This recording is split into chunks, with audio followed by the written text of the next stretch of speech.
కల్తీ కల్లు ఘటనలో పరారీలో ఉన్న కాంగ్రెస్ నాయకుడు కూన సత్యంను పోలీసులు అరెస్ట్ చేశారు. కల్తీ కల్లు మాఫియాను హస్తం నేత సత్యం నడిపిస్తున్నారని కూడా అదుపులోకి తీసుకున్నారు.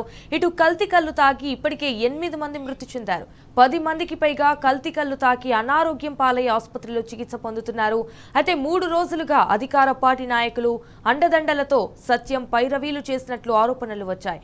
ఇతర రాష్ట్రాల నుండి అల్పాజోలం, డైజోఫామ్, క్లోరోహైడ్రేట్ లాంటి మత్తు పదార్థాలను దిగుమతి చేసినట్లు కూడా కాంగ్రెస్ నాయకుడిపై ఆరోపణలు ఉన్నాయి. ఇటు సాయి చరణ్ కాలనీ, హైదర్ నగర్, సర్దార్ పటేల్ నగర్లలోని సత్యం కల్లు దుకాణాలను నిర్వహిస్తున్నారు.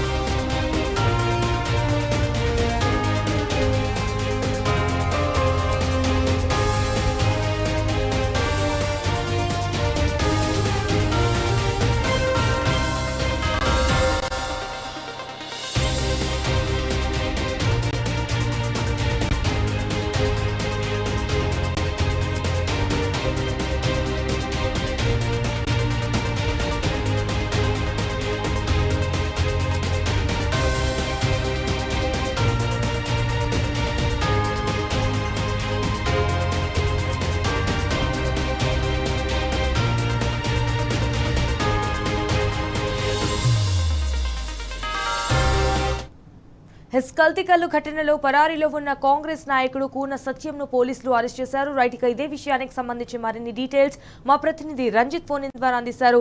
రంజిత్, ఇటు కల్తీ కల్లు మాఫియాను అయితే హస్తం నేత సత్యం నడిపిస్తున్నారని అయితే తెలుస్తోంది. సో దీనికి సంబంధించిన అప్డేట్స్ ఏంటి? సంజన, దాదాపు 8 మంది చనిపోతే గానీ ప్రభుత్వం యొక్క వైఖరి అనేది మారింది. ఇప్పటి వరకు దాదాపు 51 మంది వచ్చేసి కల్తీ కల్లు తాగి హాస్పిటల్ బారిన పడిని, దాంట్లో 8 మంది చనిపోయిన తర్వాత ఒక్కొక్కరిగా స్పందించిన వాతావరణం అనేది నెలకొనింది. దాంట్లో సాక్షాత్తు ఇప్పటి వరకు గత 2 సంవత్సరాలుగా ఎక్సైజ్ పోలీస్ గా సిఐగా వ్యవహరిస్తున్నటువంటి వేణుకుమార్ అనే వ్యక్తి ఇప్పటి వరకు కూకట్పల్లిలోని దాదాపు అంటే బాల్నగర్ కు సంబంధించిన ఎక్సైజ్ పోలీస్ వ్యవహారంలో 22 అనేది కళ్ళు కంపౌండ్లు అనేది కూడా ఆయన అండర్ లో ఉన్నాయి. కానీ దానిపైన ఎలాంటి దర్యాప్తు చేయకపోవడం, అలాంటి వ్యక్తి వల్ల దాదాపు అంటే ఒక రోజుకి 600 మంది ఈ కల్తీ కళ్ళు సేవిస్తున్నారు. దాంట్లో 51 మంది ఈ రోజు ఇప్పటికీ కూడా హాస్పిటల్లో ట్రీట్మెంట్ పొందుతున్నారు. దాంట్లో 8 మంది చనిపోయేగా ఒక 6 యొక్క పరిస్థితి అనేది విషమంగా ఉన్నట్టు కూడా వైద్యులు చెప్తున్న పరిస్థితులు కనబడుతున్నాయి. అంటే దీనికి కారణం ఒకే ఒక్క వ్యక్తి బయటకు వచ్చేసి అంటే ఆయన కింద ఒక వ్యక్తులను పెట్టుకొని వాళ్ళపైన రిజిస్ట్రేషన్లు చూపించి కళ్ళుకు సంబంధించిన రిజిస్ట్రేషన్ చెప్పడం. కానీ వీటన్నిటికీ కూడా ఇతర రాష్ట్రాల నుంచి, మహారాష్ట్ర కావచ్చు, కర్ణాటక కావచ్చు, ఇతర రాష్ట్రాల నుంచి ఆల్ఫోజోలం కావచ్చు, డైఫోజోలం కావచ్చు, క్లోరోహైడ్రేట్ లాంటి మత్తు పదార్థాలని ఈ హైదరాబాద్ కి దిగుమతి చేస్తున్న నాయకుడు కాంగ్రెస్ నాయకుడు కూన సత్యం గౌడ్ అని చెప్పేసి కూడా ఇప్పటికే చాలా మంది ఆరోపిస్తున్నారు. కానీ దానిని ఈ ప్రభుత్వ అధికారులు, కాంగ్రెస్ నాయకుల అండదండలు ఉండడము, రేవంత్ రెడ్డి యొక్క ఆశీస్సులతో పాటుగా షేర్లింగంపల్లి నియోజకవర్గంలోని కాంగ్రెస్ పార్టీ అభ్యర్థిగా పోటీ చేసినటువంటి నాయకుడు అతని అండదండలతో పాటుగా ఇలాంటి వ్యవహారాలు చేయడం అంటే ఓన్లీ కూడా రంగులు మారుస్తూ ఏ పార్టీలో వండుకుంటూ కేవలం కోట్ల రూపాయలు దండుకోవడానికి అడ్డంగా పెట్టుకున్నాడు.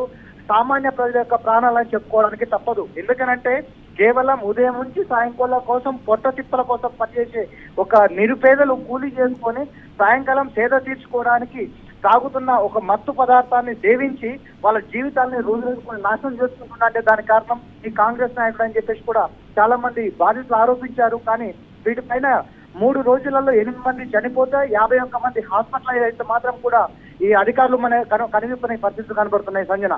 దాంతో పాటుగా చూసుకున్నట్లయితే ఇతని పైన ఇప్పటికే ఈ రోజు ఉదయం చూసుకున్నట్లయితే కోర్టు ఆవరణంలో కాంగ్రెస్ పార్టీ పెద్దలతో కలిసి కోర్టుకు వచ్చి బెయిల్ తీసుకోవడానికి వచ్చిన వ్యక్తిని కూడా పోలీసులు తీసుకెళ్లి అరెస్ట్ చేసినట్టుగా కూడా సమాచారం అందిస్తుంది సంజన. అంటే రంజిత్, ఇప్పుడు 3 రోజులుగా అయితే అధికార పార్టీ నాయకులు అండదండలతోనే ఇటు సత్యం పైరవీలు చేసినట్లు ఆరోపణలు వచ్చాయి అన్నట్టు తెలుస్తోంది. సో దీనిపై ఎలా చూడాలి మొత్తానికి?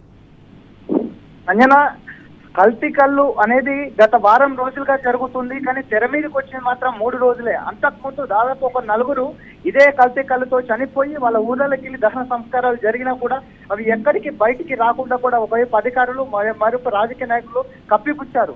కానీ ఆదివారం రోజు ఒక్క రోజులోనే రామ్దేవరావు హాస్పిటల్ కి 18 మంది రావడము, ఆ తర్వాత నిమ్స్ అండ్ ఈఎస్ఐ హాస్పిటల్, దాంతో పాటుగా గాంధీ హాస్పిటల్ కి మొత్తం కూడా 51 మంది వైద్య చికిత్స కోసం వచ్చేసి హాస్పిటల్లో కావడము, ఒకే రాత్రి 3 చనిపోవడం, మరుసటి రోజు 2వ రోజు చనిపోవడం, రోజు రోజుకి ఎవరైతే మృతుల సంఖ్య పెరగడంతో అప్పుడు అధికారులు అనేది బయటికి తీసుకొచ్చేసి ఈ విషయాన్ని బయటకు తీసుకొచ్చారు.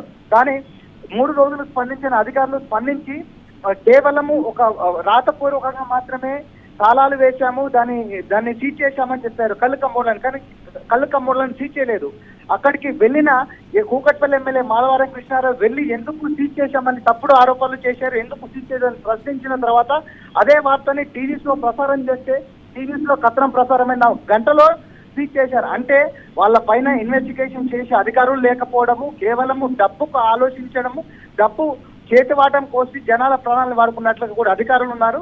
దీనితో పాటుగా రాజకీయ నాయకులు కోట్లు సంపాదించుకోవడం కోసం కూడా 8 మంది ప్రాణాలు అనేది బలైపోయినాయని కూడా స్థానిక బాధితులందరూ కూడా ఆరోపిస్తున్నారు. సంజన, రంజిత్, అంటే ఈ కల్తీ కళ్ళకు విషయానికి సంబంధించి మరి అక్కడున్న స్థానికులు ఏమంటున్నారు? మరి స్థానికులు గతంలో కూడా 2 నెలల క్రితం ఇదే వ్యవహారంలో వాంతులు విరోచనాలు అయ్యి హాస్పిటల్ పాల్కావడంతో ఒకే కాలనీ వాసుల్లో జనవాసాలు ఉన్న ప్రాంతంలో ఇలాంటి కళ్ళు కాంపౌండ్ పెట్టడం వల్ల దాని చుట్టూ ప్రాంతాల్లో ఎక్కడ పడితే అక్కడ కూడా దాదాపు 40 సంవత్సరాల నుంచి 60 సంవత్సరాల వరకు ఉండే నిరుపేదలు, కూలి పనిచేస్తున్న వ్యక్తులు నైట్ రోడ్ల మీద పడిపోవడము, తెల్లవారుజామున 9 గంటలకు వచ్చేసి ఆ కళ్ళు దుకాణాల వద్ద క్యూ లైన్ లో నిలబడడం, ఇవన్నీ చూసిన వాళ్ళకి కూడా స్థానిక స్కూల్కి వెళ్ళే పిల్లలకు కావచ్చు, మహిళలకు కావచ్చు ఇబ్బంది అవుతుందని చెప్పేసి స్థానికంగా ఉన్న పోలీసులకు ఫిర్యాదు చేసినప్పటికీ కూడా రాజకీయ నాయకుల అండదండలతోనే వాళ్ళపైన ఎలాంటి చర్యలు తీసుకోలేదు. అదే చర్యలు తీసుకుని ఆ రోజు ఎక్సైజ్ అధికారులు అక్కడికి వెళ్ళి తనిఖీ చేసినా, పోలీసులు ఫిర్యాదు ప్రకారం దాన్ని మానివేసినా సరే ఈ రోజు 8 మంది ప్రాణాలు కాపాడేది, దాంతో పాటుగా 50 మంది కూడా సురక్షితంగా ఇంట్లో ఉండేది. దీనితో పాటుగా గత వారం రోజులలో ప్రతిరోజు అక్కడ సేవించే వారి సంఖ్య 600 మంది. 600 మందిలో 51 మంది మాత్రమే హాస్పిటలైజ్ అయ్యారు. కానీ ఇప్పటికీ 550 మంది యొక్క పరిస్థితి ఏంటిది అనేది కూడా చెప్పడానికి ఇటువైపు వైద్య అధికారులు కావచ్చు, మరోవైపు ఎక్సైజ్ అధికారులు కావచ్చు, ఎవ్వరు కూడా నోరు పెదపడం లేదు. దీనిపైన స్థానికులు కూడా చెప్తున్నారు, కేవలం కూన సత్యం గౌడ్ అనే వ్యక్తి దాదాపు హైదర్ నగర్ లో కావచ్చు, శంషీగూడలో కావచ్చు, దాంతో పాటుగా సర్దార్ పటేల్ నగర్ లో ఈ 3 ప్రాంతాల్లో ఇతనే గత 2 సంవత్సరాలుగా వచ్చేసి వ్యాపారం చేస్తుంది. వ్యాపారం చేయడం వల్ల కూడా చిరు కుటుంబాలు ఏదైతే ఉన్నాయో కష్టం చేసుకుని జీవనం సాగించే కుటుంబాలు కూడా రోడ్డు పరిస్థితి కనబడుతుందని చెప్పి చెప్తున్నారు.